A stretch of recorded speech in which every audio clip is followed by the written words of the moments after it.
अगर मैं आपसे पूछूं पिछले साल आपने सबसे स्ट्रॉन्ग कौन सा रोल प्ले किया, शायद आप कहेंगे माँ, भाभी, एम्प्लॉय, बेटी, पिता, भाई, दोस्त या पार्टनर।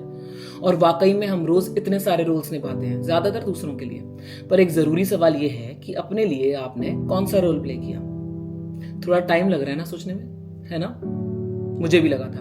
दिसंबर 2024 की एक शाम ये सवाल अचानक से मेरे मन में आया। पता नहीं क्यों, शायद ईयर एंड होता है इसलिए एक चुल उठती है नई रेजोल्यूशंस की, नई टारगेट की, और हर चीज अंदर से ट्रिगर होने लगती है और हम अपनी जिंदगी को नेक्स्ट ईयर बेटर होगा के टैग के साथ पोस्टपोन कर देते हैं। तो ये सवाल मुझसे इस बार इग्नोर नहीं हुआ। मुझे एक रियलिटी चेक मिला और बहुत बेचैनी हुई। लाइफ निकली जा रही है एक एक दिन और हम सबके बारे में सोच रहे हैं, पर खुद को हमेशा लास्ट क्यों रख देते हैं? इतने सालों में मैंने खुद के लिए क्या सीखा?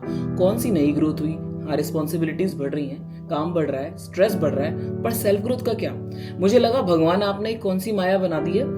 क्या मैं बस ऑफिस, घर के काम, मॉर्गेज और मटेरियलिस्टिक इन्वेस्टमेंट्स के बीच अटक के रह जाऊंगी? क्या मेरी जिंदगी का पर्पस ये है और जब मैं ऊपर जाऊंगी तो क्या बोलूंगी कि हाँ बस यही सब करके आ गई? और फिर एक बात बहुत क्लियरली समझ में आ गई, अगर मैं खुद के लिए नहीं सोचूंगी तो मेरे लिए कोई और वैसे भी नहीं सोचने वाला। उसी रात मैंने अपने मन में एक लिस्ट बनाई, वो चीजें जो मैं अचीव करना चाहती थी, not as a mother, not as a wife, not as a worker, but just as me. और वहीं मेरे कुछ नए रोल्स मेरे लिए बन गए। मैं खुद की चीयर रीडर बनी, खुद का मैनेजर, खुद की ट्रेनर और खुद का लाइफ कोच भी। कोई पुश करने वाला नहीं था, तो मैंने खुद को धीरे धीरे एक सेल्फ ग्रोथ जर्नी की तरफ पुश किया। शायद कुछ एस्ट्रोलॉजिकल स्टार्स अलाइन हो गए थे, या शायद मैं फाइनली रेडी हो गई थी। मैंने एक और डिसीजन लिया, मैं बड़े गोल्स के पीछे नहीं था, बस 1% बेटर होने पर फोकस करूंगी, क्योंकि यही 1% साल के एंड तक बहुत बड़ा बन जाएगा। तो पहली हैबिट जो मैंने शुरू की वो थी 20 मिनट योगा। और ऑनेस्टली वो सिर्फ 20 minutes yoga was very challenging. कभी कभी मेरी बेटी मेरे साथ उठ जाती थी, तो आप योगा तो भूल ही जाओ। कभी टाइम नहीं होता था, कभी बॉडी साथ नहीं देती थी, कभी मन ही नहीं मानता था, पर मैंने रूटीन टूटने नहीं दी। असर मिरर में तुरंत नहीं दिखता, पर फ्लेक्सिबिलिटी जरूर बढ़ने लगी, मुझे कॉन्फिडेंस आने लगा और मैं खुश होने लगी। और जिस दिन योगा नहीं होता था ना, दिन अधूरा लगता था, जैसे कुछ इंपॉर्टेंट छूट गया हो। फिर मैंने दूसरी हैबिट ऐड करी, वो थी रोज हनुमान चालीसा पढ़ना। ये मैं पहले भी करती थी, पर मॉम बनने के बाद हर 5-6 एक्स्ट्रा मिनट निकालने एक प्रेशर जैसा लगता था, तो मैंने इसे भी एक टास्क की तरह शुरू किया। पर आज जिस दिन ये नहीं होता ना, दिन फिर से अधूरा लगता है। फिर आई बुक्स। सच बोलूं, रीडिंग सबसे ज्यादा चैलेंजिंग थी। कभी इतना गैप हो जाता था कि वही बुक फिर से शुरू करनी पड़ती थी। कभी बेड साइड पर रखे रखे बुक मुझे घूर रही होती थी कि कब पढ़ेगी। कभी फोकस ही नहीं बनता था, कभी एक पेज पे 4 दिन निकल जाते थे, पर मैंने छोड़ा नहीं। और एक चीज मैंने कॉन्शियसली की, मैंने ये सब एक साथ शुरू नहीं किया, क्योंकि अगर मैं पूरा रूटीन एक साथ डिस्टर्ब कर देती तो फेल होना ऑलमोस्ट गारंटीड था। इसलिए पहले योगा आदत बनी, फिर पाठ, फिर पढ़ाई, 1 हैबिट एट ए टाइम। आज ये तीनों मेरी ऑलमोस्ट डेली हैबिट्स हैं और बीच बीच में छूटती हैं, बट मैं खुद को माफ कर देती हूँ और अगले दिन वापस शुरू कर देती हूँ। और ऑनेस्टली इतनी मेंटल, स्पिरिचुअल, फिजिकल ग्रोथ मैंने पिछले 5 सालों में नहीं देखी जितने पिछले 1 साल में देखी। और अभी तो ये बस शुरुआत है। इस साल की गोल सिंपल है, 10 बुक्स पढ़नी है, 20 मिनट स्ट्रेंथ ट्रेनिंग करनी है, 10 मिनट डेली मेडिटेशन रोज करना है जब तक हो सके।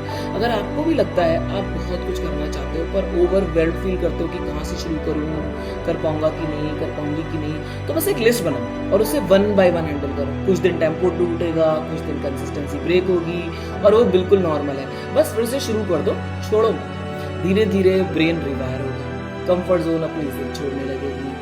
तो फेलियर की फेज की वजह से कंसिस्टेंसी मत तोड़ो, क्योंकि सक्सेस कोई डेस्टिनेशन तो नहीं है, वो भी एक जर्नी है, और ग्रोथ भी एक जर्नी है। और हम यहाँ सिर्फ सर्वाइव करने तो नहीं आए ना, हम यहाँ सीखने आए हैं, ग्रो करने आए हैं, इवॉल्व होने आए हैं। तो अपनी डेली प्रॉब्लम्स में डिसॉल्व मत हो जाओ, बल्कि उनको एक अपॉर्चुनिटी की तरह लो, क्योंकि भगवान चैलेंजेस भी उतने ही देता है जितने हम हैंडल कर सकते हैं। तो अब जैसे कि इस वीडियो को बनाने में मुझे बहुत टाइम लगा, कई महीने मैंने बस इस आइडिया को सोचा और परफेक्शन और हेजिटेशन के चक्कर में मैंने कुछ नहीं किया। बट इस साल मैंने परफेक्शन को वेटिंग लिस्ट पे डाला है और मोमेंटम टारगेट किया है। अगर मेरी ये वीडियो आप में से किसी एक को भी अच्छा हैबिट डेवलप करने के लिए या कोई बुरा हैबिट छोड़ने के लिए इंस्पायर करती है, तो मेरा एफर्ट सफल है। वरना मैं तो बढ़ी गई हूँ इस सफर पर।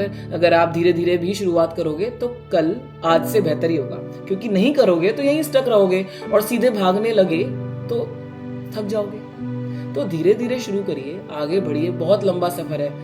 मेरी मम्मी कहती है एक चीज, भगवान जी सामने मुरली बजा के तो नहीं आ जाएंगे। तो इस वीडियो को साइन लो और समझो कि भगवान भी उन्हीं की मदद करता है जो खुद की मदद करता है। अगर आपको मेरी वीडियोस रिलेटेबल लगती हैं, आपको लगता है कि this is your vibe, please subscribe करो, क्योंकि उससे मेरे को कोई पैसा नहीं मिलेगा, आपका कोई पैसा नहीं जाएगा, बट मेरे को एक एंकरेजमेंट जरूर मिलेगी। तो thank you if you have subscribed already, and I would really encourage you to comment, because that makes me happy and makes me feel that okay, I am doing something right.